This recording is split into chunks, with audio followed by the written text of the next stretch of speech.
ನಾವೆಲ್ಲರಿಗೂ ದೇವರು ಆರಾಧಿಸಿ ನಮ್ಮನ್ನು ಹಸಿರು ಮಾಡಿಕೊಳ್ಳುವ ಕಣ್ಣುಗಳನ್ನು ಮುಗಿಸಿ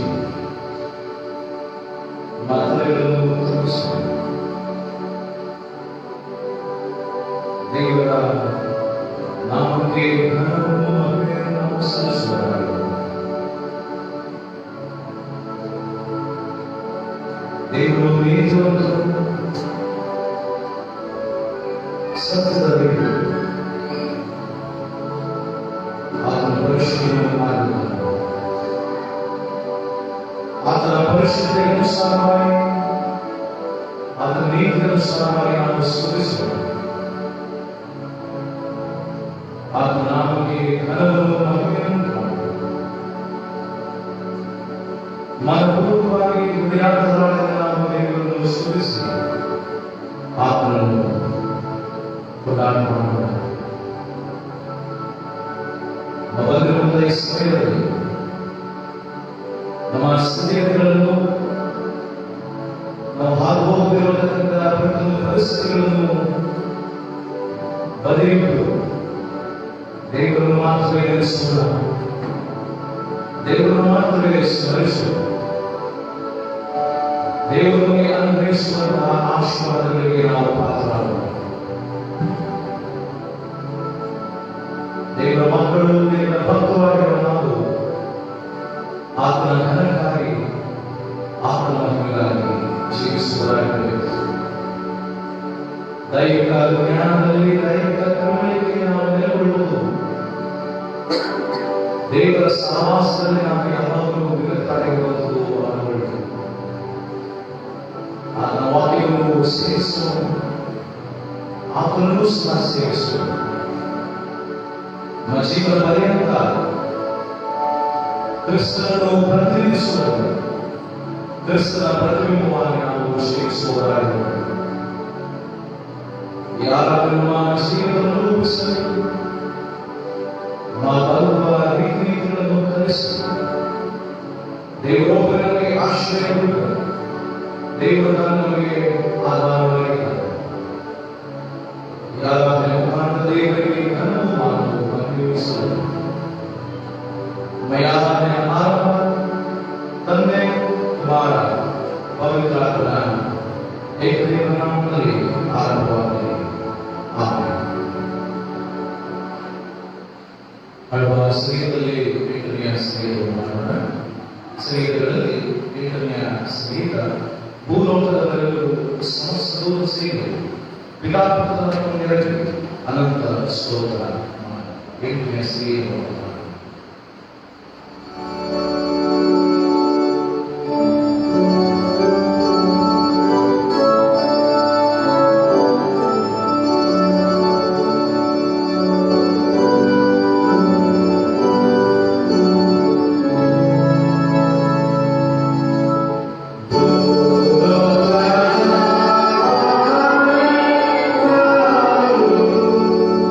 Sa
ನೀತಿವಂತನು ಸದಾ ನ್ಯಾಯವನ್ನು ಸ್ಥಾಪಿಸುವುದಾಗಲಿ. ನಾಮಕ್ಕೆ ಸ್ತೋತ್ರವಾಗಲಿ. ಯುಗ ಯುಗಾಂತರಗಳಲ್ಲಿ ನಿಮಗೆ ಘನವು ಮಾನವನ್ನು ಅನುಭವಿಸಲಾಗಿದೆ. ಸಮಯದಲ್ಲಿ ನಾವು ಆರಿಸಲು ಘನಪಡಿಸಲು ನಿನ್ನ ಸನ್ನಿಧಾನ ನಾವು ಬಂದಿದ್ದೇವೆ. ಒಳ್ಳೆಯ ಸಂದರ್ಭಕ್ಕೋಸ್ಕರವಾಗಿ ನಿನಗೆ ಸ್ತೋತ್ರವಾಗಲಿ. ನಿನ್ನ ಪ್ರಸನ್ನತೆಯ ಸಾಂಗದ ಅನುಭವ ನಮಗೆ ದಯಪಾಲಿಸು. ನಿನ್ನ ಕೃಪೆಯಿಂದ ನಮ್ಮನ್ನು ಅನುಭವಿಸು. ನಾವು ಓದಿದಂತ ವೇಳೆಗಳನ್ನು ನಾವು ಶುದ್ಧಪಡಿಸಿಕೊಳ್ಳುವುದಕ್ಕೆ ಸಿದ್ಧರಾಗಿದ್ದೇವೆ. ನಮ್ಮನ್ನು ಶುದ್ಧಪಡಿಸುವ ನಮ್ಮ ಪಾಪಕೃತ್ಯಗಳು, ನಮ್ಮ ಅಪರಾಧಗಳು, ನಮ್ಮ ದ್ರೋಹಗಳು, ನಮ್ಮ ಮೋಸ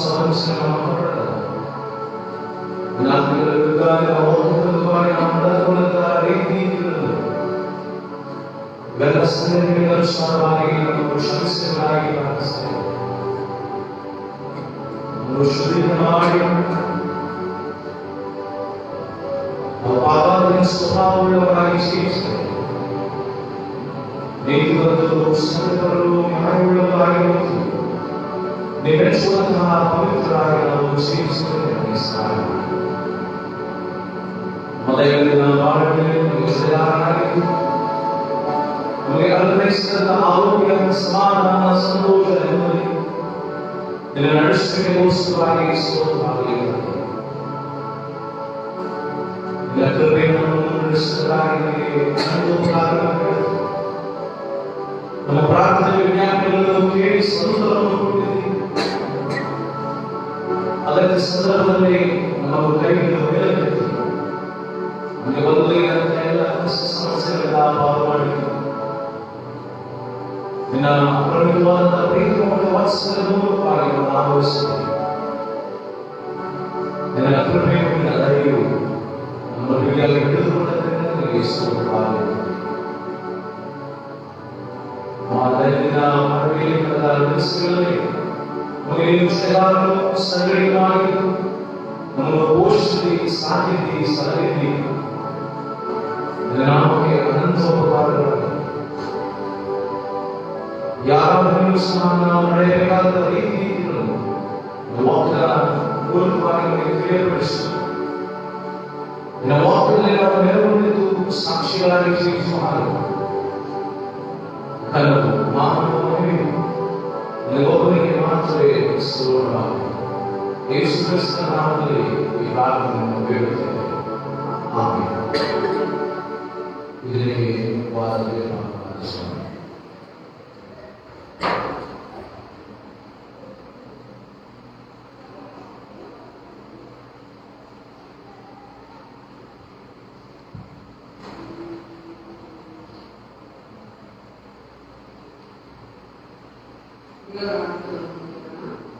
ಕೀರ್ತನೆಗಳು 92ನೇ ದಿನ 12ನೇ ಕೀರ್ತನೆಗಳು 92ನೇ ದಿನ 12ರಿಂದ 15.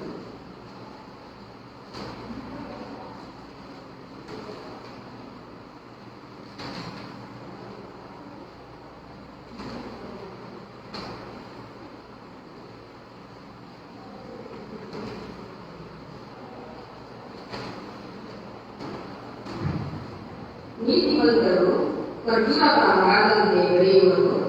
ಲೆಬನೋನಿನ ದೇವರ ವೃಕ್ಷದ ಹಾಗೆ ವೃದ್ಧಿಯಾಗುವರು. ಯೆಹೋವನ ಆಲಯದಲ್ಲಿ ಸಸಿಗಳಂತೆ ನಡೆದುಕೊಳ್ಳುವರು. ನಮ್ಮ ದೇವರ ಅಂಗಳದಲ್ಲಿ ಚೆನ್ನಾಗಿ ಬೆಳೆಯುವರು. ಮುಪ್ಪಿನಲ್ಲಿಯೂ ಪಾಲಿಸುವರು. ಖುಷಿಯಾಗಿದ್ದು ಶೋಕಿಸುವರು. ಹೀಗೆ ಅವರು ಯೆಹೋವನ ಸತ್ಯದ ಸಂತತಿಯಲ್ಲಿ ದುಷ್ಟರಾಗಿರುವರು. ಆತನೇ ನನ್ನ ಬಂಡೆಯು, ಆತನು ನಿರ್ವಾಚಕನು, ದೇವರಾಗಿ ಸಂದೇಶಕ್ಕೆ ನಮ್ಮನ್ನು ನಾವು ಮುಗಿಸಿ ಮಾಡಿಕೊಳ್ಳುವ ಆತ್ಮಸ್ವರೂಪನೆಂಬ ಆತ್ಮಸ್ವರೂಪ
ನಿನ್ನ ಮಕ್ಕಳ ಧ್ಯಾನವನ್ನು ನಾವು ಸುಮ್ಮನೆ ನಿಲ್ಲಿಸುವುದು.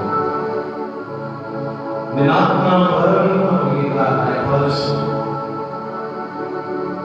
ನಿನ್ನ ಘನಕ್ಕಾಗಿ ನಿನ್ನ ಮಾನವಾಗಿ ನಾವು ಬದುಕುವಂತೆ ನಮಗೆ ಸಹಾಯಿಸುವುದು. ನಿನ್ನ ಮಕ್ಕಳ ದುರಾತ್ಮಗಳನ್ನು ಕಲಿತುಗಳನ್ನು ತಿಳಿದುಕೊಂಡಾಗ ನಾವು ನಿನ್ನ ಮಾನಕ್ಕಾಗಿ ಘನಕ್ಕಾಗಿ ಸುಖಕ್ಕಾಗಿ ಮಾತ್ರ ನಾವು ಜೀವಿಸಲು ಸಹಾಯ ಮಾಡಿ. ಈ ವಾಕ್ಯದ ಧ್ಯಾನ ಮೈಲಿಂದ ಬಿಡ್ತ ನಿಜ ಕಾಲಕ್ಕೂ ನಿನಗೆ ಮಾತ್ರ ಘನವು ಮಾನವು ಸ್ತೋತ್ರವನ್ನು ತರಲಿ. ಯೇಸುವಿನ ನಾಮದಲ್ಲಿ ಈ ಪ್ರಾರ್ಥನೆಯನ್ನು ಕೇಳು.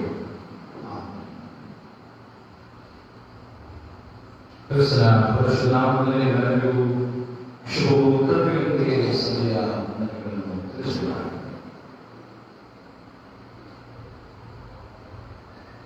ನಾವು ನಮ್ಮ ಬದುಕಿನಲ್ಲಿ ಒಳ್ಳೆಯವರಾಗಿ ಜೀವಿಸಬೇಕು, ನೀತಿವಂತರಾಗಿರಬೇಕು, ನಾವು ಸತ್ಯವಂತರು ಎಂಬುದಾಗಿ ಎಲ್ಲರೂ ನಮ್ಮನ್ನು ಕರೆಯಬೇಕು ಎಂಬುದಾಗಿ ಆಶಿಸಿಕೊಳ್ಳಬೇಕು. ಆದರೆ ದೇವರು ಯಾರನ್ನು ನೀತಿವಂತರು, ಯಾರನ್ನು ಸತ್ಯವಂತರು, ಯಾರನ್ನು ನ್ಯಾಯವುಳ್ಳವರು ಅಥವಾ ದೇವರ ಪರವಾಗಿರುವಂತರು ಎಂಬುದಾಗಿ ಹೇಳುವಾಗ ಇಂದಿನ ವಾಕ್ಯಭಾಗ ತಿಳಿಸಿದೆ. ಯಾರು ನೀತಿವಂತರು, ಯಾರು ಒಳ್ಳೆಯವರು, ಯಾರು ಸತ್ಯಪರವಾಗಿ ಜೀವಿಸುವರು ಎಂಬುದಾಗಿ ಉತ್ತರವನ್ನು ಇದರ ವಾಕ್ಯಭಾಗ ನೀಡುತ್ತಾರೆ. ಏನೆಂದರೆ ವಾಕ್ಯಭಾಗವನ್ನು ಗಮನಿಸುವಾಗ 92ನೇ ಕೀರ್ತನೆ 12-15 ವಚನಗಳಲ್ಲಿ ಎರಡು ಉದಾಹರಣೆಗಳನ್ನು ಇಲ್ಲಿ ಬಳಸಲಾಗಿದೆ. ಎರಡು ಉದಾಹರಣೆಗಳು, ಅದರಲ್ಲಿ ಮೊದಲನೇದು ಖರ್ಜೂರದ ಮರ, ಮತ್ತೊಂದು ಲೆಬನೋನಿನ ದೇವದಾರು ವೃಕ್ಷ. ನಮ್ಮ ಊರಿನ ಅಂದರೆ ಭಾರತೀಯ ಪ್ರದೇಶಗಳಲ್ಲಿ ಲೆಬನೋನಿನ ದೇವದಾರು ವೃಕ್ಷವಾಗಲಿ ಖರ್ಜೂರದ ವೃಕ್ಷವಾಗಲಿ ನಾವು ಕಾಣಿಸಿಕೊಳ್ಳುವುದಕ್ಕೆ ಅಥವಾ ನೋಡುವುದಕ್ಕೆ ಸಾಧ್ಯವಿಲ್ಲ. ಆದರೆ ಇಸ್ರಾಯೇಲ್ ಪ್ಯಾಲೆಸ್ಟೈನ್ ದೇಶದಲ್ಲಿ ನಮಗಿಂತಲೂ ಅತ್ಯಧಿಕವಾಗಿ ವೈವಿಧ್ಯಮಯವಾದಂತಹ ರೀತಿಯಲ್ಲಿ ಖರ್ಜೂರದ ಮರಗಳು, ಖರ್ಜೂರದ ಹಣ್ಣುಗಳು, ಫಲಗಳನ್ನು ನಾವು ಕಾಣಬಹುದಾಗಿದೆ. ಖರ್ಜೂರದ ಆ ಫಲದ ಬೆಲೆ ಬಹಳ ಜಾಸ್ತಿ. ಯಾಕಾಗಿ ಆ ಖರ್ಜೂರದ ಹಣ್ಣಿಗೆ ಅಷ್ಟು ಬೆಲೆ ಬಾಳುವಂಥದ್ದು ಅಥವಾ ಬೆಲೆ ಕೊಡುವಂತಾಗಿರುವಾಗ ಅದರಲ್ಲಿ ಅಷ್ಟು ಆರೋಗ್ಯಕ್ಕೆ ಹಿತವು, ಆರೋಗ್ಯಕ್ಕೆ ಬಲವು, ಆರೋಗ್ಯಕರವಾದಂತಹ ಫಲವು ಅದಾಗಿರುವುದರಿಂದ ಆ ಹಣ್ಣಿಗೆ ಬಹಳಷ್ಟು ಬೆಲೆಯನ್ನು ನೀಡುವುದಾಗಿದೆ. ನೀವು ಇಸ್ರಾಯೇಲ್ ಪ್ಯಾಲೆಸ್ಟೈನ್ ದೇಶ ಅಥವಾ ಗಲ್ಫ್ ಕಂಟ್ರಿ ಎಂಬುದಾಗಿ ಅರಬ್ ದೇಶಗಳಿಗೆ ಹೋಗುವುದಾದ್ರೆ ಅಲ್ಲಿ ವೈವಿಧ್ಯಮಯವಾದಂತಹ ಹಣ್ಣುಗಳಿರುತ್ತದೆ. ಈ ಹಣ್ಣುಗಳೆಲ್ಲವೂ ಸಹ ಬಹಳ ಸ್ವೀಟ್ ಆಗಿ, ಅಂದರೆ ಸಿಹಿಯಾಗಿ, ಇಂಪಾಗಿ, ಮೃದುವಾಗಿ ಇರುತ್ತದೆ. ಈ ಹಣ್ಣನ್ನು ನೀವು ಸೇವಿಸುವಾಗ ಇನ್ನಷ್ಟು ಸೇವಿಸಬೇಕು ಎಂಬುದಾಗಿ ನೀವು ಆಶಿಸುತ್ತೀರಿ. ಇದರಲ್ಲಿ ರಿಚ್ ಪ್ರೋಟೀನ್ ಎಂಬುದಾಗಿ ಅಥವಾ ಅದರಲ್ಲಿರುವಂತಹ ಸಾರಸತ್ವಗಳನ್ನು ಗಮನಿಸುವಾಗ ಆರೋಗ್ಯಕ್ಕೆ ಬಹಳ ಅತ್ಯುತ್ತಮವಾದದ್ದು. ಹಾಗಾಗಿ ನೀವು ಆ ಹಣ್ಣು ತಿನ್ನುವಾಗ ಇನ್ನಷ್ಟು ತಿನ್ನಬೇಕೆಂಬುದಾಗಿ ಬಯಸುತ್ತೀರಿ. ಮಾತ್ರವಲ್ಲದೆ ಈ ಅರಬ್ ದೇಶಗಳಲ್ಲಿ ಅವರ ದಿನನಿತ್ಯದ ಆಹಾರದೊಂದಿಗೆ ಈ ಹಣ್ಣನ್ನು ಅವರು ಸೇವಿಸುವಂತವರಾಗಿದ್ದಾರೆ. ಹಾಗಾದ್ರೆ ಈ ಖರ್ಜೂರದ ಮರದ ದೃಷ್ಟಾಂತವನ್ನು ಯಾಕೆ ದೇವರ ವಾಕ್ಯದಲ್ಲಿ ಬಳಸಲ್ಪಟ್ಟಿದೆ ಮತ್ತು ಲೆಬನೋನಿನ ದೇವದಾರು ವೃಕ್ಷವನ್ನು ಯಾಕೆ ವಾಕ್ಯದಲ್ಲಿ ಬಳಸಲ್ಪಟ್ಟಿದೆ ಎಂಬುದಾಗಿ ಗಮನಿಸುವಾಗ, ಈ ಖರ್ಜೂರದ ಮರ ಭೂಮಿಯಲ್ಲಿ ಇದನ್ನು ಹೂತು ಅದು ಬೆಳೆಯುವಂತಹ ವೈಖರಿ ಅಥವಾ ಬೆಳೆಯುವಂತಹ ರೀತಿಯನ್ನು ಗಮನಿಸುವುದಾದರೆ, ಈ ಮರದ ಬೇರು ಆಳವಾಗಿ ಬುಡದಲ್ಲಿ ಮಣ್ಣಿನೊಂದಿಗೆ, ಭೂಮಿಯೊಂದಿಗೆ ನಿಕಟವಾದಂತಹ ಸಂಬಂಧವನ್ನು ಇಟ್ಟುಕೊಂಡಿರುತ್ತದೆ. ಇದನ್ನು ಅಷ್ಟು ಸುಲಭವಾಗಿ ಮಣ್ಣಿನಿಂದಾಗಲಿ, ಬೇರಿನಿಂದಾಗಲಿ ಅಥವಾ ಭೂಮಿಯಿಂದಾಗಲಿ ಕಿತ್ತು ಹಾಕುವುದಕ್ಕೆ ಸಾಧ್ಯವಿಲ್ಲ. ಇದು ಆಳವಾಗಿ ಅಂದರೆ ಹರಡಿಕೊಳ್ಳುವುದಿಲ್ಲ, ಅಗಲವಾಗಿ ಹರಡಿಕೊಳ್ಳುವುದಿಲ್ಲ, ಬದಲಾಗಿ ನೇರವಾಗಿ ಒಳಗಡೆ ಇದು ಆಳವಾಗಿ ಅದು ಬೆಳೆಯುತ್ತದೆ. ಯಾಕಂದ್ರೆ ಭೂಮಿಗೂ ಮತ್ತು ಈ ಮರದ ಬೇರಿಗೂ ಬಹಳ ಅನನ್ಯ ಮತ್ತು ನಿಕಟವಾದಂತಹ ಗಟ್ಟಿಯಾದಂತಹ ಸಂಬಂಧ ಇದು ಹೊಂದಿರುತ್ತದೆ.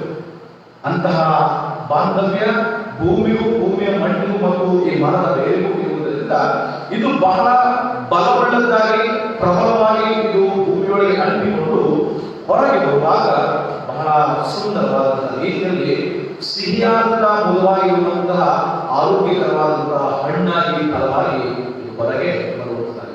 ಹಾಗೆಯೇ ಯಾರ್ಯಾರು ನೀತಿವಂತರಾಗಿದ್ದಾರೋ, ಯಾರ್ಯಾರು ದೇವರ ವಾಕ್ಯದಲ್ಲಿ ನೆಲೆಗೊಂಡಿರುತ್ತಾರೋ, ಯಾರ್ಯಾರು ದೇವರ ವಿಷಯದಲ್ಲಿ ಆಳವಾಗಿ ದೇವರ ವಾಕ್ಯದೊಂದಿಗೆ ದೇವರೊಂದಿಗೆ ಈ ನಿಕಟವಾದಂತಹ ಗಟ್ಟಿಯಾದಂತಹ ಸಂಬಂಧವನ್ನು ಇಟ್ಟುಕೊಂಡಿರ್ತಾರೋ ಅವರು ನೀತಿವಂತರಾಗಿ ಹೊರಗಿನ ಪ್ರಪಂಚದಲ್ಲಿ ಅವರು ಫಲಗಳನ್ನು ಕೊಡುವಂತವರಾಗಿರುತ್ತಾರೆ ಎಂಬುದಾಗಿ ಈ ಖರ್ಜೂರದ ಮರದ ದೃಷ್ಟಾಂತವನ್ನು ಬಳಸುತ್ತಾರೆ.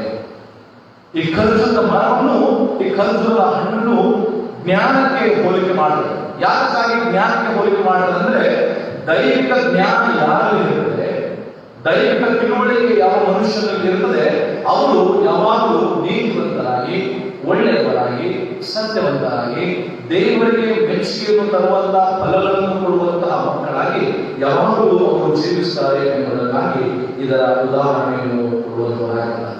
ಹಾಗಾದ್ರೆ ಯಾರ್ಯಾರು ಖರ್ಜೂರದ ಮರದ ಬೇರಿನಂತೆ, ಖರ್ಜೂರದ ಮರದಂತೆ ಭೂಮಿಗೆ ಗಟ್ಟಿಯಾಗಿ ಅಂಟಿಕೊಂಡಿರುತ್ತಾರೋ ಅವರು ಒಳ್ಳೆಯ ಫಲವನ್ನು ಕೊಡುವಂತವರಾಗಿರುತ್ತಾರೆ. ಅಂತವರು ದೇವರ ವಾಕ್ಯದಲ್ಲಿ ನೆಲೆಗೊಂಡಿರುವಂತಹ ಅಂಥವರ ಜೀವಿತ ಅವರು ಸತ್ಯವಂತರಾಗಿ, ನೀತಿವಂತರಾಗಿ ಮತ್ತು ನ್ಯಾಯವಂತರಾಗಿ, ದೇವರಿಗೆ ಒಳ್ಳೆಯವರಾಗಿ ಅವರ ದೃಷ್ಟಿಯಲ್ಲಿ ಕೂಡಿರುವವರಾಗಿದ್ದುಕೊಂಡು ಅವರು ಒಳ್ಳೆಯ ಫಲಗಳನ್ನು ಹೊರಗೆ ಕೊಡುವಂತವರಾಗಿರುತ್ತಾರೆ ಎಂಬುದಾಗಿ ವಾಕ್ಯದ ಭಾಗ ನಮಗೆ ತಿಳಿಸುತ್ತದೆ. ಇನ್ನು ಲೆಬನೋನ್ನ ದೇವದಾರ ವೃಕ್ಷವನ್ನು ಗಮನಿಸುವಾಗ, ಲೆಬನೋನ್ ಪ್ರದೇಶದಲ್ಲಿ, ಈಗಿನ ಟರ್ಕಿ ಮತ್ತು ಲೆಬನೋನ್ ಇರುವಂತಹ ಆ ಪ್ರದೇಶಗಳಲ್ಲಿ ಈ ದೇವದಾರ ವೃಕ್ಷವನ್ನು ಗಮನಿಸುವಾಗ ಇದು ನೆಟ್ಟನೆಯಾಗಿ ಬೆಳೆಯುತ್ತದೆ.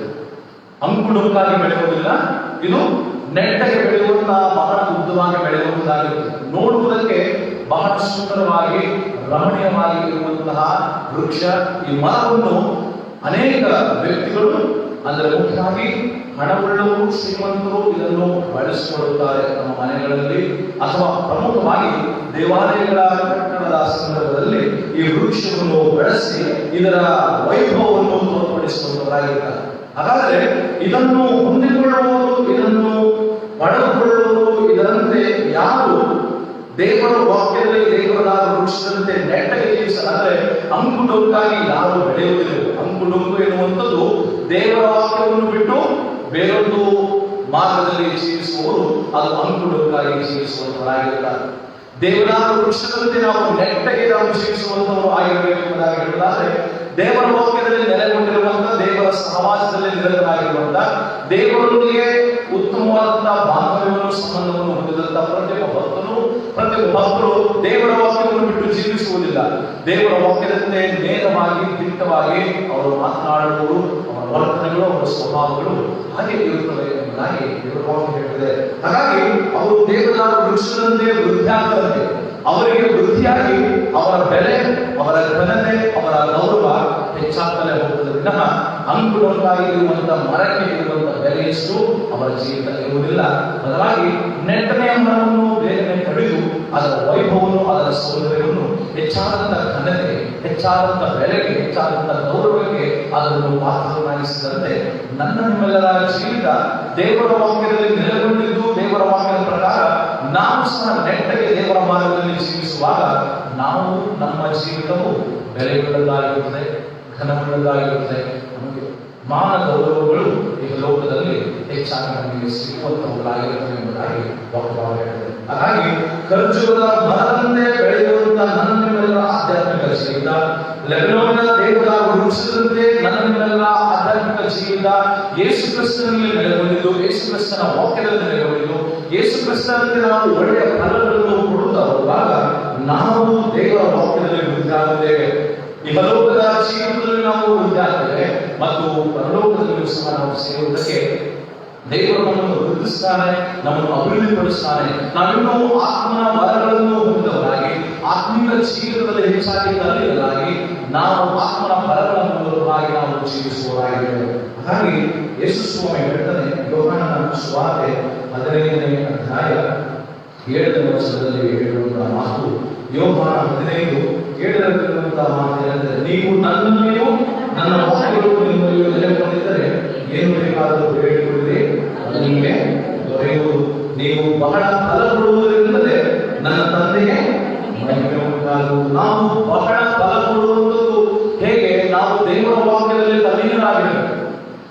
ವಿಷಯದಲ್ಲಿ ಆಸಕ್ತಿಯನ್ನು ಹೊಂದಿದವರಾಗಿರಬೇಕು.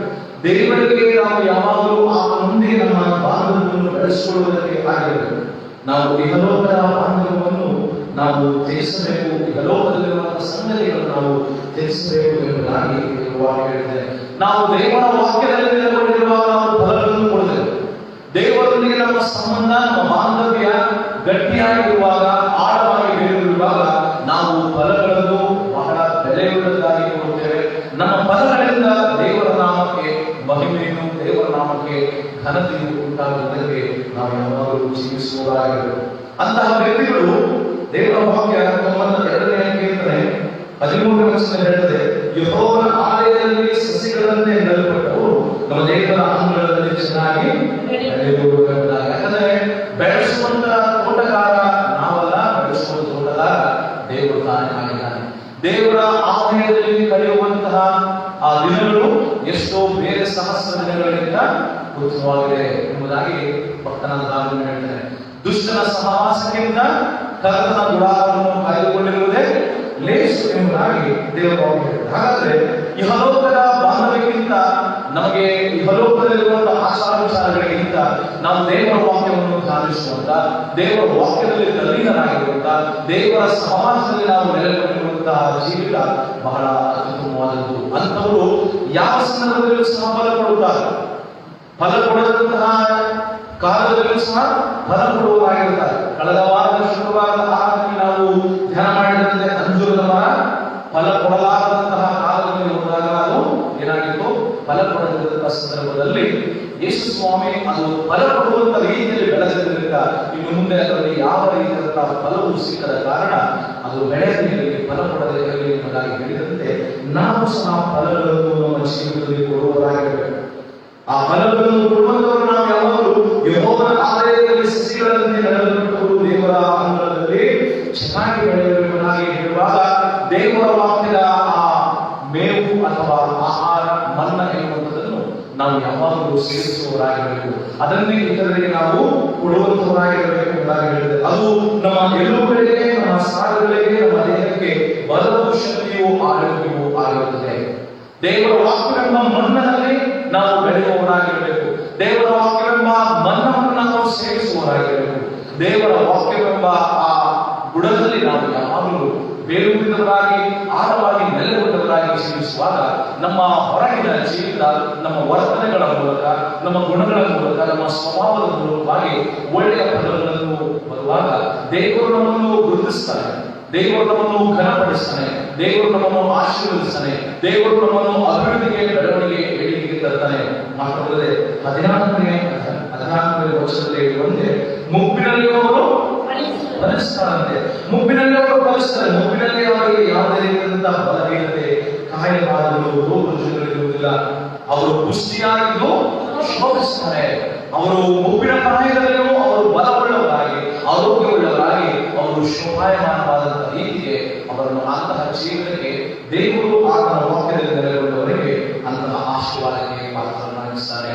ನಾವು ಅನೇಕರು ಮುಪ್ಪಿನಲ್ಲಿಯೂ ಬಲವುಳ್ಳವರಾಗಿರುತ್ತೇವೆ, ಮುಪ್ಪಿನಲ್ಲಿಯೂ ಯಾವಾಗಲೂ ಸಹ ಶಕ್ತಿಯುಳ್ಳವರಾಗಿರುತ್ತೇವೆ, ಸಾಮರ್ಥ್ಯವುಳ್ಳವರಾಗಿರುತ್ತೇವೆ ಎಂಬುದಾಗಿ ಹೇಳುವಾಗ ನಮಗೆ ದೇವರು ಕೊಟ್ಟಂತಹ ವರದಾನಗಳು, ದೇವರು ಕೊಟ್ಟಂತಹ ಆಶೀರ್ವಾದಗಳಾಗಿರುತ್ತದೆ. ಹಾಗೆಯೇ ದೇವರ ವಾಕ್ಯದಲ್ಲಿ, ದೇವರ ಭಯಭಕ್ತಿಯಲ್ಲಿ, ದೇವರ ವಿಷಯದಲ್ಲಿ ಯಾರು ತಲ್ಲೀನರಾಗಿ ನೆಲೆಗೊಂಡಿರುತ್ತಾರೋ ಅಂತವರಿಗೆ ಇಂತಹ ಭಾಗ್ಯಕರವಾದಂತಹ ಆಶೀರ್ವಾದ ಸಿಗುತ್ತದೆ.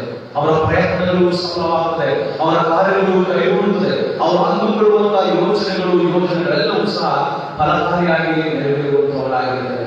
ನಮ್ಮ ಬದುಕಿನಲ್ಲಿ ಇಹಲೋಕದ ಸಂಗತಿಗಳು, ಪ್ರಾಪಂಚಿಕವಾದಂತಹ ಎಲ್ಲ ವಿಷಯಗಳನ್ನು ನಾವು ಬದಿಗಿಟ್ಟು ಇಹಲೋಕದ ಭಾಗದಲ್ಲಿ ನಾವು ಯಾವಾಗಲೂ ದೇವರ ವಾಕ್ಯದಲ್ಲಿ ನೆಲೆಗೊಂಡವರಾಗಿರಬೇಕು. ದೇವರ ವಾಕ್ಯದ ಪ್ರಕಾರ ನಾವು ಜೀವಿಸುವವರಾಗಿರಬೇಕು. ದೇವರ ವಾಕ್ಯವನ್ನು ಕೈಕೊಂಡು ನಾವು ನಡೆಯುವವರಾಗಿರುವಾಗ ನಮಗೆ ಸುಫಲವು ದೊರೆಯುವಂತದ್ದಾಗಿದೆ. ಜ್ಞಾನೋಕ್ತಿಗಳ ಗ್ರಂಥ 13ನೇ ಅಧ್ಯಾಯ 13ನೇ ವಚನದಲ್ಲಿ ಹೇಳಲ್ಪಟ್ಟಂತಹ ವಾಕ್ಯ. ಜ್ಞಾನೋಕ್ತಿಗಳ ಗ್ರಂಥ 13ನೇ ಅಧ್ಯಾಯ 13ನೇ ವಚನ ಅಂದರೆ, ದೇವರ ವಾಕ್ಯವನ್ನು ಉಲ್ಲಂಘಿಸುವವನು ನಾಶವಾಗುವನು, ದೇವರ ವಾಕ್ಯವನ್ನು ಉಲ್ಲಂಘಿಸುವವನು ನಾಶವಾಗುತ್ತಾನೆ, ಮತ್ತು ಆಜ್ಞೆಯನ್ನು ಭಯಭಕ್ತಿಯಿಂದ ಕೈಗೊಳ್ಳುವವನು ಸಫಲವನ್ನು ಹೊಂದುತ್ತಾನೆ ಎಂಬುದಾಗಿ ವಾಕ್ಯ. ಹಾಗಾದ್ರೆ ನಾವು ದೇವರ ವಾಕ್ಯವನ್ನು ಕೈಗೊಳ್ಳುವುದರಿಂದ ದೇವರ ವಾಕ್ಯವನ್ನು ನಾವು ಕೈಗೊಂಡು ಜೀವಿಸಿ ಅದರಲ್ಲಿ ನೆಲೆಗೊಳ್ಳುವುದರಿಂದ ನಾವು ಫಲಗಳನ್ನು ಕೊಡ್ತೇವೆ. ನಾವು ಫಲಗಳನ್ನು ಕೊಡುವಾಗ ದೇವರು ನಮ್ಮ ಫಲಗಳನ್ನು ಕಂಡು ನಾವು ನೀತಿವಂತರ ಅನೀತಿವಂತರ, ಸತ್ಯವಂತರ ಅಸತ್ಯವಂತರ, ನ್ಯಾಯವುಳ್ಳವರ ಅನ್ಯಾಯಗಾರರ ಎಂಬುದಾಗಿ ದೇವರು ನಮ್ಮನ್ನು ತೀರ್ಮಾನಿಸುವಾಗ ದೇವರ ಮುಂದೆ ನಾವು ನ್ಯಾಯವಂತರಾಗಿ, ಸತ್ಯವಂತರಾಗಿ, ನೀತಿವಂತರಾಗಿ ಕಂಡುಕೊಳ್ಳುವುದಾದರೆ ನಮ್ಮನ್ನು ದೇವದಾರ ವೃಕ್ಷದ ಹಾಗೆ, ಲೆಬನೋನಿನ ದೇವದಾರ ವೃಕ್ಷದಂತೆ ನಮ್ಮನ್ನು ಬೆಲೆಯುಳ್ಳದಾಗಿ ನಮ್ಮನ್ನು ಪರಿಗಣಿಸಿ ಗುರುತಿಸ್ತಾನೆ. ಬೆಳವಣಿಗೆ ತರ್ತಾನೆ. ನಮ್ಮ ಕಾರ್ಯದಲ್ಲಿ, ನಮ್ಮ ಉದ್ಯೋಗದಲ್ಲಿ, ನಮ್ಮ ಪ್ರಯತ್ನಗಳಲ್ಲಿ ಅಭಿವೃದ್ಧಿ ತರುತ್ತಾನೆ. ನಮ್ಮ ಆಧ್ಯಾತ್ಮಿಕ ಅಭಿವೃದ್ಧಿಯನ್ನು ಹೆಚ್ಚಿಸುತ್ತಾನೆ. ನಾವು ಆಧ್ಯಾತ್ಮಿಕವಾಗಿ ದೇವರಲ್ಲಿ ಇನ್ನಷ್ಟು ನಾವು ತಲ್ಲೀನರಾಗಿ ನಾವು ಜೀವಿಸುವಾಗ, ದೇವರ ಮಾರ್ಗದಲ್ಲಿ ನಾವು ನೆಟ್ಟಗೆ ಬದುಕುವಾಗ, ದೇವರ ಮಾರ್ಗವನ್ನೇ ನಮ್ಮ ಧ್ಯೇಯ, ನಮ್ಮ ಗುರಿಯಾಗಿ ಇರಿಸಿಕೊಳ್ಳುವಾಗ ನಮಗೆ ಯಾವುದೇ ರೀತಿಯಾದಂತಹ ಹಾನಿ, ತೊಂದರೆ, ಸಮಸ್ಯೆಗಳು ಬರುವುದಿಲ್ಲ. ದೇವರ ಆಶೀರ್ವಾದಕ್ಕೆ ನಾವು ಪಾತ್ರರಾಗ್ತೇವೆ. ಆ ದೇವರ ಆಶೀರ್ವಾದ ನಮ್ಮನ್ನು ಅಭಿವೃದ್ಧಿಯ ಪದಗಳಿಗೆ, ಬೆಳವಣಿಗೆಯ ಆರೋಗ್ಯದಲ್ಲಾಗಲಿ, ಆತ್ಮದಲ್ಲಾಗಲಿ, ನಮ್ಮ ಎಲ್ಲ ವಿಷಯಗಳಲ್ಲಾಗಲಿ ಜೀವನದಲ್ಲಿ ಅಂತಹ ಫಲಗಳನ್ನು ಅನುಭವಿಸುವುದಕ್ಕೆ ನಾವು ಸಾರ್ಥಕವಾಗ್ತೇವೆ. ನಾವು ದೇವರ ವಾಕ್ಯದಲ್ಲಿ ನೆಲೆಗೊಳ್ಳುವಂತಹ ಪ್ರಯತ್ನದಲ್ಲಿ, ದೇವರ ವಾಕ್ಯದಲ್ಲಿ ನಾವು ಯಾವಾಗಲೂ ಉಲ್ಲಂಘಿಸದೆ, ದೇವರ ಆಜ್ಞೆಗಳನ್ನು ಉಲ್ಲಂಘಿಸದೆ, ಈ ದೇವರ ಪರಿಶುದ್ಧ ಸತ್ಯವಿರುವ ವಾಕ್ಯಗಳನ್ನು ನಾವು ಧ್ಯಾನ ಮಾಡುವುದಾಗಿರಬೇಕು. ದೇವರ ವಾಕ್ಯವನ್ನು ನಾವು ಎಡಬಿಡದೆ ಧ್ಯಾನಿಸುವವರು, ಅದನ್ನು ನಮ್ಮ ಜೀವಿತದಲ್ಲಿ ಅಳವಡಿಸಿಕೊಂಡು ಕೈಗೊಂಡು ನಡೆಯುವುದಾಗಿದ್ದರೆ ನಾವು ಬಹಳ ಫಲ ಕೊಡುತ್ತೇವೆ. ನಾವು ಬಹಳ ಫಲ ಕೊಡುವುದರಿಂದ ತಂದೆಯಾದ ದೇವರಿಗೆ ಮಹಿಮೆ ಉಂಟಾಗ್ತದೆ. ತಂದೆಯಾದ ದೇವರಿಗೆ ಮಹಿಮೆ ಉಂಟಾಗುವುದರಿಂದ ದೇವರು ನಮ್ಮನ್ನು ಆಶೀರ್ವದಿಸ್ತಾನೆ. ದೇವರು ನಮ್ಮನ್ನು ಆಶೀರ್ವದಿಸುವಾಗ ನಮ್ಮನ್ನು ಆರ್ಥಿಕ ವಿಷಯದಲ್ಲಿ ಆಶೀರ್ವದಿಸ್ತಾನೆ, ಆರೋಗ್ಯದ ವಿಷಯದಲ್ಲಿ ಆಶೀರ್ವದಿಸ್ತಾನೆ, ನಮ್ಮ ಕಾರ್ಯಗಳು ಕೈಗೂಡುವುದರಲ್ಲಿ ಆಶೀರ್ವದಿಸ್ತಾನೆ, ನಮ್ಮ ಯೋಜನೆಗಳನ್ನು ನೆರವೇರುವಂತೆ ಆಶೀರ್ವದಿಸ್ತಾನೆ. ನಾವು ಅಭಿವೃದ್ಧಿಯನ್ನು ಮತ್ತು ಬೆಳವಣಿಗೆಯನ್ನು, ಏಳಿಗೆಯನ್ನು ನಮ್ಮ ದೈನಂದಿನ ಬಾಳ್ವೆಯಲ್ಲಿ ಆಧ್ಯಾತ್ಮಿಕವಾಗಿ ಮತ್ತು ಲೌಕಿಕವಾಗಿ ಎಲ್ಲದರಲ್ಲೂ ಸಹ ನಾವು ಮೇಲಕ್ಕೆ ಹೋಗುತ್ತಲೇ ಇರುತ್ತೇವೆ ವಿನಃ ನಾವು ಕೆಳಗೆ ಬರುವಂತುವುದಕ್ಕೆ ಆಗುವುದಿಲ್ಲ. ಹಾಗಾಗಿ ನಮ್ಮ ಎಲ್ಲ ಕೆಡುಕಿನ ಸಂದರ್ಭ, ನಮ್ಮ ಹಾನಿಯ ಸಂದರ್ಭ, ನಮ್ಮ ವಿಪತ್ತು, ನಮಗೆ ಸಂಭವಿಸುವಂತ ಎಲ್ಲ ಗಂಡಾಂತರಗಳಲ್ಲಿ ನಮ್ಮನ್ನು ತಪ್ಪಿಸಿ ನಮ್ಮನ್ನು ಕಾಪಾಡಿ ದೇವರು ನಮ್ಮನ್ನು ಸುರಕ್ಷಿತವಾಗಿ, ಸುಭದ್ರವಾಗಿ ಇರಿಸ್ತಾನೆ. ನಮ್ಮ ನೀತಿವಂತಿಕೆ, ನಮ್ಮ ನ್ಯಾಯಯುತವಾದ ಜೀವಿತ, ನಮ್ಮ ಸತ್ಯವಂತಿಕೆಯ ಜೀವಿತ, ನಾವು ಎಷ್ಟರ ಮಟ್ಟಿಗೆ ದೇವರ ವಾಕ್ಯದಲ್ಲಿ ನೆಲೆಗೊಂಡಿರುತ್ತೇವೆ, ದೇವರ ವಾಕ್ಯದ ಪ್ರಕಾರ ಜೀವಿಸ್ತೇವೆ, ದೇವರ ಮಾರ್ಗದಲ್ಲಿಯೇ ನಾವು ನೆನಪಿಗೆ ಬದುಕುತ್ತೇವೆ ಎನ್ನುವಂಥದ್ದು ದೇವರಿಗೆ ಮಹಿಮೆಯನ್ನು ತರುವಾಗ ಮಾತ್ರ ನಾವು ಆಶೀರ್ವಾದಕ್ಕೆ ಪಾತ್ರರಾಗುತ್ತೇವೆ. ನಾವು ದೇವರಿಂದ ಎಲ್ಲ ಮಾನವನ್ನು ಹೊಂದುವುದಕ್ಕೆ ನಮಗೆ ಸಹಾಯವನ್ನು ಪಾಲಿಸುತ್ತೇವೆ. ಬೇರೆ ನಾವು ಕ್ರೈಸ್ತರು ಎಂಬುದಾಗಿ ಹೇಳಿಕೊಳ್ಳುವುದಕ್ಕಿಂತಲೂ ಜೀವಿಸಿ ಹೋಗಿಸುವಂತಹ ಅಗತ್ಯ ಸಂದರ್ಭವನ್ನು ನಮಗೆ ಒದಗಿರುತ್ತದೆ. ಹಾಗಾಗಿ ನಾವು ಕ್ರೈಸ್ತರಾಗಿ ದೇವರ ವಾಕ್ಯದಲ್ಲಿ ನೆಲೆಗೊಂಡೋಣ, ದೇವರ ಮಾರ್ಗದಲ್ಲಿ ನಾವು ಜೀವಿಸೋಣ. ನಮ್ಮನ್ನು ಅಲಗಾಡಿಸುವಂತಹ ಪ್ರಯತ್ನ ಅನೇಕರು ಮಾಡ್ತಾರೆ. ನಮಗೆ ಶೋಧನೆಗಳ ಮೂಲಕವಾಗಿ ಅಲಗಾಡಿಸುವಂತ, ಬೀಳಿಸುವಂತ ಪ್ರಯತ್ನ ಮಾಡ್ತಾರೆ. ಆದರೆ ಖರ್ಜೂರದ ಮರದ ಬೇರು ಹೇಗೆ ಭೂಮಿಗೆ ಬಹಳ ಗಟ್ಟಿಯಾಗಿ ಅಂಟಿಕೊಂಡು ಅದನ್ನು ಬೇರ್ಪಡಿಸಿದಂತ ರೀತಿಯಲ್ಲಿ ಬಹಳ ಬಲವುಳ್ಳದಾಗಿ ಅಂಟಿಕೊಂಡು ಫಲ ಕೊಡುತ್ತೋ, ಹಾಗೆ ನಮ್ಮನ್ನು ದೇವರ ಸಂಬಂಧವನ್ನು ಬೇರ್ಪಡಿಸಿದಂತ ರೀತಿಯಲ್ಲಿ ದೇವರ ವಾಕ್ಯದಲ್ಲಿ ನಾವು ನೆಲೆಗೊಳ್ಳೋಣ. ದೇವರ ಆಶೀರ್ವಾದವನ್ನು ನಮ್ಮನ್ನು ಬೇರ್ಪಡಿಸುವಂತ ಸಂಗತಿಗಳು ಸೈತಾನನಿಂದಾಗಲಿ, ದುಷ್ಟಜನಗಳಿಂದಾಗಲಿ, ದುರ್ಜನದಿಂದಾಗಲಿ, ದುರಾತ್ಮದಿಂದಾಗಲಿ ನಮ್ಮನ್ನು ಬೇರ್ಪಡಿಸಿದರೆ ನಾವು ಬಹಳ ಗಟ್ಟಿಯಾಗಿ, ಆಳವಾಗಿ, ದೃಢವಾಗಿ ದೇವರ ವಾಕ್ಯದಲ್ಲಿ ನೆಲೆಗೊಂಡು ಫಲಗಳನ್ನು ಕೊಡುತ್ತಾ ಬರುವಂತಹ ಸಂಪತ್ತ ಜನರಾಗಿ ಜೀವಿಸೋಣ. ದೇವರ ಆಶೀರ್ವಾದವನ್ನು ಹೇರಳವಾಗಿ ಹೊಂದೋಣ. ದೇವರ ಆಶೀರ್ವಾದವನ್ನು ನಾವು ಹೊಂದಿ ಇತರರಿಗೆ ನಾವು ಆ ಸತ್ಯ ಸಂಗತಿಗೆ ದೃಷ್ಟಾಂತವಾಗಿ ಇರುವರು ಎಂಬುದಾಗಿ ಹೇಗೆ ಆ ವರ್ಷ ನಮಗೆ 15 ತಿಳಿಸುತ್ತದೆ, ಹಾಗೆ ದೇವರ ಸತ್ಯ ಸಂಗತಿಗೆ ನಾವು ಇತರರಿಗೆ ಉದಾಹರಣೆಯಾಗಿ, ಇತರರಿಗೆ ಸಾಕ್ಷಿಯಾಗಿ, ಇತರರಿಗೆ ನಾವು ಮಾದರಿಯಾಗಿ ಜೀವಿಸುವಂತ ಪ್ರಯತ್ನದಲ್ಲಿ ನಾವು ಸಾಧಿಸಬೇಕು. ಆಗ ಮಾತ್ರ ನಾವು ದೇವರ ಆಶೀರ್ವಾದವನ್ನು ಹೊಂದುವುದಕ್ಕೆ ಸಾಧ್ಯವಾಗುತ್ತದೆ. ದೇವರ ವಾಕ್ಯದ ನಿಮಿತ್ತವಾಗಿ ನಾವು ಜೀವಿಸೋಣ. ದೇವರ ಮಾರ್ಗದಲ್ಲಿ ನಾವು ನೆಲೆಗೊಳ್ಳೋಣ.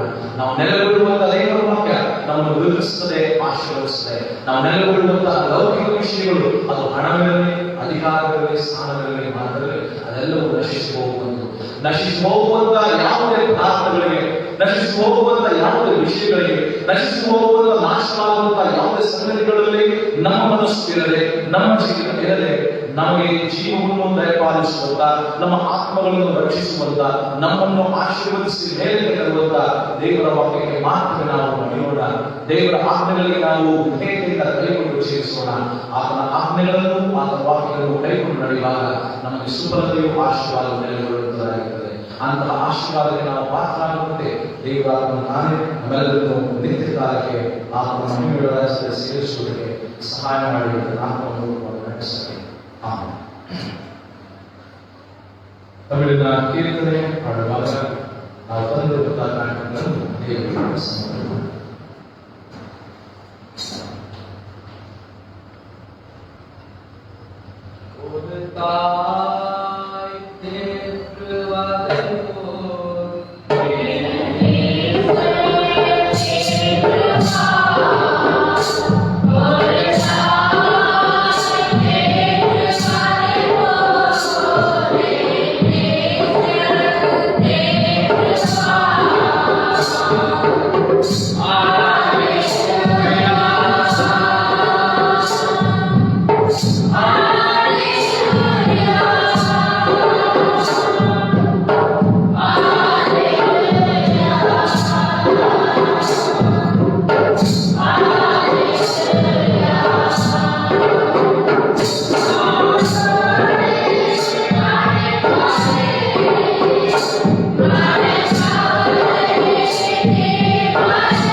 ಎಲ್ಲ ಒಳ್ಳೆಯ ಮೂರರಿಗೆ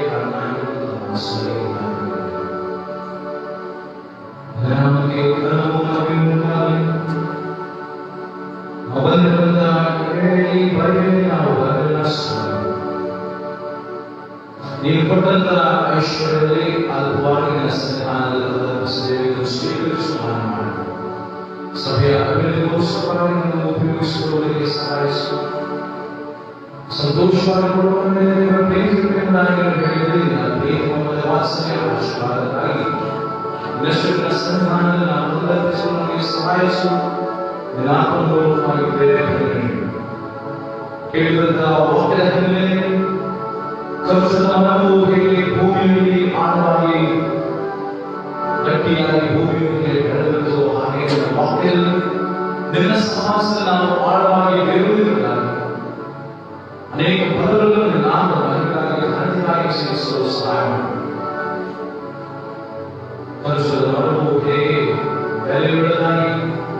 ಸ್ಥಿತಿಯಾಗಿರುತ್ತೋ ನಮ್ಮ ಶರೀರವು ಸಹ ಇದರಲ್ಲಿ ಸ್ಥಿತಿಯಾಗಿ ಬೆಲೆಯುಳ್ಳದಾಗಿ ನಾವು ತೂಕವಾಗಿ ಬೇಕಾದವರಾಗಿ ಸ್ನಾನ ಮಾಡೋಣ.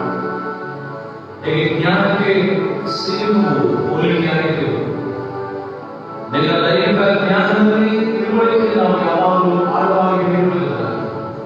ಲಗ್ನೋಗಾದ ವೃಕ್ಷದಂತೆ ನಾವು ನಿರ್ಮಾಣದಲ್ಲಿ ನೆಟ್ಟಗೆ ಜೀವಿಸುವುದಾಗಿ ನಮ್ಮ ಆಧ್ಯಾತ್ಮಿಕ ಜೀವನವನ್ನು ದಿನೇ ದಿನೇ ವೃದ್ಧಿ ಮಾಡಿಕೊಳ್ಳುತ್ತಾ ಅಭಿವೃದ್ಧಿಪಡಿಸಿಕೊಳ್ಳುತ್ತಾ ನಿನ್ನ ಆಶೀರ್ವಾದಕ್ಕೆ ನಾವು ಪಾತ್ರವಾಗಿ ಸಹಾಯ ಮಾಡೋಣ.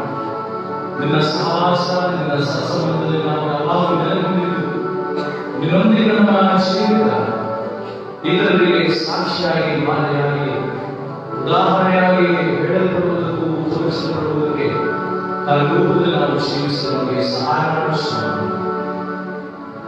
ನಮ್ಮ ಜೀವನದ ಪ್ರತಿಯೊಂದು ಅಗತ್ಯಗಳನ್ನು ಸ್ಪಂದಿಸಿ ಸಂದರ್ಭದಲ್ಲಿ ನಮ್ಮ ಸಭೆಯ ಸದಸ್ಯರಾದಂತಹ ಗೆಳೆಯರಾದ ರಾಜರು ನಿನ್ನಲ್ಲಿ ನಿಂತುಬೋದೆಂಬುದಾಗಿ ನಾವು ತಿಳಿದುಕೊಳ್ಳಲಾಗಿದೆ. ಬಿಟ್ಟು ಹೋದಂತಹ ಪತ್ನಿ ಮಕ್ಕಳು ಮೊಮ್ಮಕ್ಕಳು ಎಲ್ಲರೂ ಸಹ ಕುಟುಂಬದವರಲ್ಲಿ ನೀವು ಸಮಾಧಾನವನ್ನು ಅನುಗ್ರಹಿಸು. ನಾಳೆ ನಡೆಯಲಿರುವಂತಹ ಅಂತ್ಯಕಾಲದಲ್ಲಿ ಅವರಿಗೆ ಎಲ್ಲರಿಗೂ ಸಹಾಯವಾಗಿ ನಡೆಸುವ ಯಾವುದಾಗಿ ತೊಂದರೆ ಸಮಸ್ಯೆಗಳಾಗಿ ನೀವು ಕಾಪಾಡು. ನಿಮಗಾಗಿ ಪ್ರಾರ್ಥನೆ ಮಾಡಿರುವುದಾಗಿ ಕೇಳಿಕೊಂಡವರಿಗಾಗಿ ನಾವು ಪ್ರಾರ್ಥಿಸುತ್ತೇವೆ. ನಾವು ಅಸೌಖ್ಯದಲ್ಲೂ ಶೀಘ್ರ ವಿಮುಖರಾಗುವಂತೆ ಶಸ್ತ್ರಾಸ್ತ್ರಗಳು ಗುಣಪಡಿಸಿ ರಕ್ತಶಸ್ತ್ರಗಳು ಪರಿಹರಿಸಿ ಸ್ವಸ್ಥರನ್ನಾಗಿಸು. ಅವರು ಸಮಾಧಾನ ಶಾಂತಿಯಿಂದ ವಿದ್ಯಾಭ್ಯಾಸದಲ್ಲಿ ಒದಗಿಸಿಕೊಳ್ಳುವವರಿಗೆ ಒಳ್ಳೆಯ ಜ್ಞಾನ ಭವಿಷ್ಯವು ಉತ್ತಮವಾದ ರೀತಿಯಲ್ಲಿ ರೂಪುಗೊಳ್ಳುವುದಕ್ಕೆ ಸಹಾಯ ಮಾಡಿಸುವ. ಉದ್ಯೋಗದಲ್ಲಿ ಒಳ್ಳೆಯ ಭವಿಷ್ಯ ರೂಪಿಸಿ ಒಳ್ಳೆಯ ಆದಾಯ ಸಂಪಾದನೆ ಇರುವಂತಹ ಕೆಲಸದವರಿಗೆ ಉದ್ಯೋಗದಲ್ಲಿ ನೆಲೆಗೊಳ್ಳುತ್ತದೆ ಸಹಾಯ ಕೇಳಿದ ವಾಕ್ಯದ ಪ್ರಕಾರವಾಗಿ ನಾವು ಸ್ನಾನ ಮಾಡಲು ನಿನ್ನ ವಾಕ್ಯಕ್ಕೆ ಮನ್ನಣೆಯನ್ನು ನೀಡುವುದಾಗಿ ನಿನ್ನ ಆತ್ಮಗಳಿಗೆ ಧ್ಯೇಯ ನಿನ್ನ ವಾಕ್ಯವನ್ನು ಬಿಟ್ಟು ಎಡಕಾಲು ಬಲಕಾಲು ಜಯಿಸದೆ ಅನುಕೂಲವಾದ ಸೈನಾನ ಮಾರ್ಗದಲ್ಲಿ ನಾವು ಬರುತ್ತೇವೆ.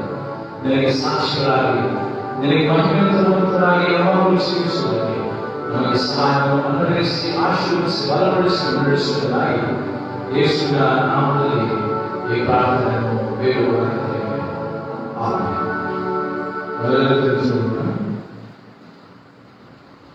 ನನ್ನ ಮಹಿಳಾ ಕುಟುಂಬದ ತುಮಕೂರು ಕ್ಷೇತ್ರದ ಚುನಾವಣೆಯು ಮುಂದೂಡಲಾಗಿದೆ. ಮುಂದಿನ ದಿನಾಂಕವನ್ನು ತಿಳಿಸಿದ್ದಾರೆ. ನಾಳಿನ ದಿನವೂ ಯಾವುದೇ ಮಹಿಳಾ ಕುಟುಂಬದ ತುಮಕೂರು ಕ್ಷೇತ್ರದ ವತಿಯಿಂದ ಚುನಾವಣೆಯು ಕೂತು ನಡೆಸಲ್ಪಡುವುದಿಲ್ಲ. ಕರ್ತನು ಕಲಿಸಿದ ಪ್ರಾರ್ಥನೆಯು ಹೇಳುವುದಾಗಿದೆ. ಪರಲೋಕದಲ್ಲಿರುವ ತಾಯಿ, ನಿನ್ನ ನಾಮವು ಪರಿಶುದ್ಧಗೊಳಿಸಲ್ಪಡಲಿ. ನಿನ್ನ ರಾಜ್ಯವು